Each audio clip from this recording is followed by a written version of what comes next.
মাহমুদুল্লাহ রিয়াদের জায়গায় যদি এই কাজটি সাকিব আল হাসান বা সাব্বির রহমান করতো, দর্শককে মারতে যেত, তাহলে মিডিয়াতে বা জাতীয় দলের প্লেয়ারদের যখন ইন্টারভিউ নেবেন তখন কিন্তু কেউ বলে না যে আমার প্রিয় মাহমুদুল্লাহ রিয়াদ বা আমার প্রিয় মুশফিকুর রহিম। আসসালামু আলাইকুম। বাংলাদেশ ক্রিকেটে আবারও নেতিবাচক সংবাদ শোনা যাচ্ছে। সেটা হচ্ছে এবার মাহমুদুল্লাহ রিয়াদ দর্শকদের মারতে গিয়েছেন। চিন্তা করেন, মাহমুদুল্লাহ রিয়াদের জায়গায় যদি এই কাজটি সাকিব আল হাসান বা সাব্বির রহমান করতো, দর্শককে মারতে যেত, তাহলে মিডিয়াতে বা ফেসবুকে যেই ধরনের আলোচনা হতো সেটা কিন্তু এবার হচ্ছে না। কারণ এই কাজটি করেছে আমাদের মাহমুদুল্লাহ রিয়াদ, যাকে ক্লিন ইমেজের বলা হয়ে থাকতো। বাট এর ভিতরে যে একটি ভণ্ডামি আছে, এটা অনেকেই হয়তো এই মুহূর্তে জানেন না, বিশেষ করে যারা খেলাই দেখেন 2015 সালের পরে। মাহমুদুল্লাহ রিয়াদ শুরু থেকেই কিন্তু আসলে অনেকটা সেলফিশ টাইপের ব্যাটিং করতো। অর্থাৎ দল যখন হেরে যাচ্ছে সেই মুহূর্তে তিনি নট আউট থাকবেন, স্কোর বাড়াবেন বা ক্রাইসিস মুহূর্তে ব্যাটিংয়ে যাবে না, সেই ধরনের একটা মেন্টালিটি ছিল। তারপরেও সে সবসময় বাংলাদেশের মিডিয়াদের কল্যাণে পজিটিভ ভিউজই পেত।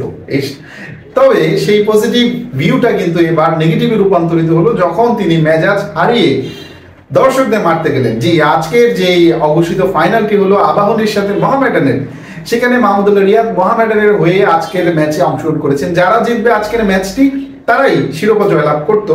সেখানে মোহামেডান হেরে যায় মাহমুদুল্লাহ রিয়াদের দল। পরবর্তীতে দর্শকদের যেই নেতিবাচক কয়েকটি কমেন্ট, সেটি আর সহ্য করতে পারলেন না মাহমুদুল্লাহ রিয়াদ। অনেকটা ধারণা করা হচ্ছে আলোচনায় থাকার জন্য তিনি এই কাজটি করতে পারেন। কারণ যেহেতু আমরা সবাই জানি এই মুহূর্তে মাহমুদুল্লাহ রিয়াদ জাতীয় দলের সকল ফরম্যাট থেকে অবসরের সিদ্ধান্ত নিয়েছেন এবং অবসর নিয়েছেন তিনি, সে কারণে তিনিও আলোচনা নাই, তার প্রেক্ষিতে তার বউ আলোচনায় নাই। কারণ মাহমুদুল্লাহ রিয়াদ যখন পারফরমেন্স করে তখন আসলে মূলত দুইজন পারফরমেন্স করে, এক হচ্ছে মাহমুদুল্লাহ রিয়াদ, আরেক হচ্ছে মাহমুদুল্লাহ রিয়াদের বউ।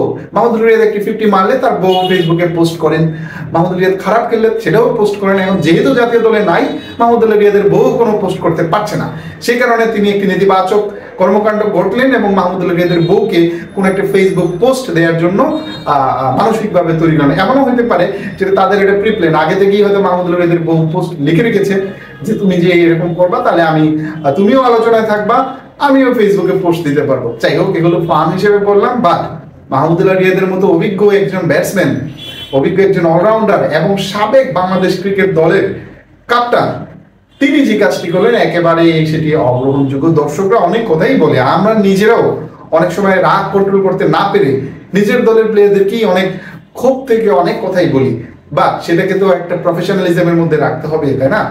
দর্শক গালিগালাজ করতে পারে, খারাপ কথা বলতে পারে, নেতিবাচক কথা বলতে পারে, তখন as a player, as a professional player এবং জাতীয় দলের অধিনায়ক এবং ক্লিন ইমেজের ব্যক্তি হিসেবে আপনার উচিত ছিল নিজেকে আরো বেশি সংযত রাখা।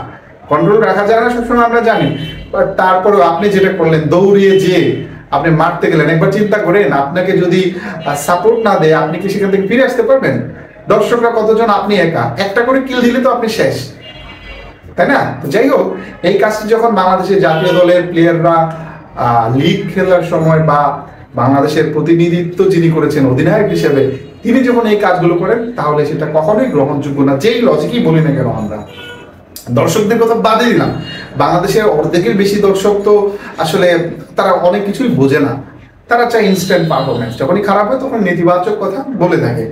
তাই বলে কি একজন প্রফেশনাল প্লেয়ারের, বিশেষ করে এরকম অভিজ্ঞ একটি ভেটেরান প্লেয়ার, তার কি কাজটি করা ঠিক হবে কিনা, দর্শককে মারতে যাওয়া ঠিক হবে কিনা? এখন দর্শকে মারতে যাওয়ার সময় যদি বলে যে ঠিক আছে ফেয়ার প্লে হবে, যে খুশি যারা মারো, তাহলে তো তোমরা তক্ত হয়ে যাবে প্লেয়াররা। ভাইরা তোমরা কয়জন? 11-22 জন, বেঞ্চ সহ ধরলাম 50 জন। দর্শক কতজন থাকে? একটা করে থাপ্পড় দিলে তো তোমার খুঁজে পাওয়া যাবে না। তখন বউ তো আবার ব্যবে করে ফেসবুকে পোস্ট দিবে, আমার স্বামীকে মারলো। ও তোমার তো আবার বউয়ের পাশাপাশি শালিও আছে, শালিও পোস্ট দিবে। তো যাই হোক, এইগুলো চিন্তা ভাবনা করতে হবে। এই মাহমুদুল্লাহ রিয়াদ যে কাজটি করছে, এই কাজটি যদি সাব্বির রহমান করতো বা তাওহিদ হৃদয়ের মতো বেয়াদব করতো বা ধরেন আরো যারা এরকম রাইজিং স্টার আছে তারা করতো, এটা গ্রহণযোগ্য হতো। মাহমুদুল্লাহ রিয়াদ সে নিজেকে অনেক বেশি সুফি ইসলামের মধ্যে নিয়ে গিয়েছে এবং তাকে বাংলাদেশ ক্রিকেট দলের ইমাম বলা হয়ে থাকে। তিনি যদি এই কাজটি করেন তাহলে সেটা কি ইমাম হিসাবে তাকে যারা ফলো করে তারাও তো এই কাজ করবে ইন ফিউচারে, তাই না? যখন আপনি দায়িত্বশীল পর্যায়ে থাকবেন তখন অনেক কিছু করতে পারবেন না আসলে, কারণ আপনার অনেক বেশি ফলোয়ার আছে, সেটা জাতীয় দলে আছে এবং দর্শকের মধ্যে আছে। তারা যদি এখন এই কাজটি করে তাহলে কি হবে? তাহলে তো মানে একটা বিশৃঙ্খলা তৈরি হবে, তাই না? যাই হোক, বাংলাদেশ ক্রিকেট সবসময়ই এরকম, সাকিব আল হাসানকে বেয়াদব বলি, সাব্বির রহমানকে বেয়াদব বলি, ভদ্রতার মধ্যেও যে বেয়াদবি আছে সেটা কিন্তু আমরা কয়জনে জানি। আপনি দেখবেন জাতীয় দলের প্লেয়ারদের যখন ইন্টারভিউ নেবেন তখন কিন্তু কেউ বলে না যে আমার প্রিয় মাহমুদুল্লাহ রিয়াদ বা আমার প্রিয় মুশফিকুর রহিম, কারণ তাদের মিডিয়াতে আমরা ভালোটা দেখি, কিন্তু তাদের সাথে যারা থাকে তারা কিন্তু বোঝে আসলে কে ভালো। দেখেন, সাকিবকে আমরা এত খারাপ বলি, কিন্তু বাংলাদেশ জাতীয় দলের যতজন প্লেয়ার ইন্টারভিউ আপনি দেখেছেন আপনার জীবনে, দেখবেন তার 90% মানুষ বলে সাকিব আল হাসান খুব ভালো, ফ্রেন্ডলি এবং সবচেয়ে ভালো সম্পর্ক সাকিব আল হাসানের সাথে। তারা কিন্তু আরেকটা প্রশ্ন আছে, তারা বলে তামিম ইকবালের কথা, মাশরাফির কথা, এই তিনজনের কথাই বেশি বলে।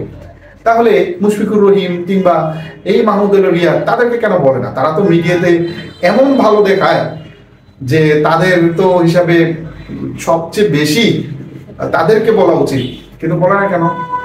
কারণ তারা মিডিয়ার সামনে এরকম, পিছনে হচ্ছে এরকম। বুঝতে পারছেন? তার কিছু নমুনা এই মুহূর্তে আমরা দেখেছি, আর এদের নমুনা আরো দেখা যায় তাদের বউদের দিয়ে।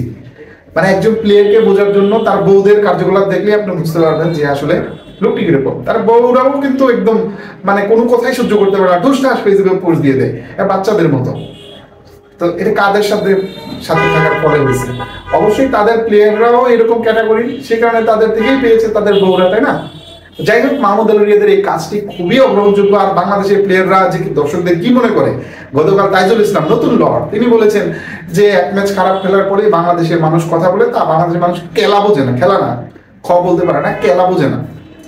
আজকে আবার এই মাহমুদ আলী দর্শকদের মারতে গেল। দর্শকদের উচিত বাংলাদেশের খেলা দেখা বন্ধ করে দেওয়া, মাঠে যে খেলা বন্ধ করলে স্পন্সরশিপ কম আসবে, তারপরে ইনকাম কম আসবে, আর এদের বেতনও কম হবে। তখন ভেবে করবে দয়া করে খেলাতে আসুন, বাংলাদেশ সিনেমার মতো যে আমাদের সিনেমা ইন্ডাস্ট্রি বাঁচান, এই বাঁচান সেই বাঁচান, এটা বলবে।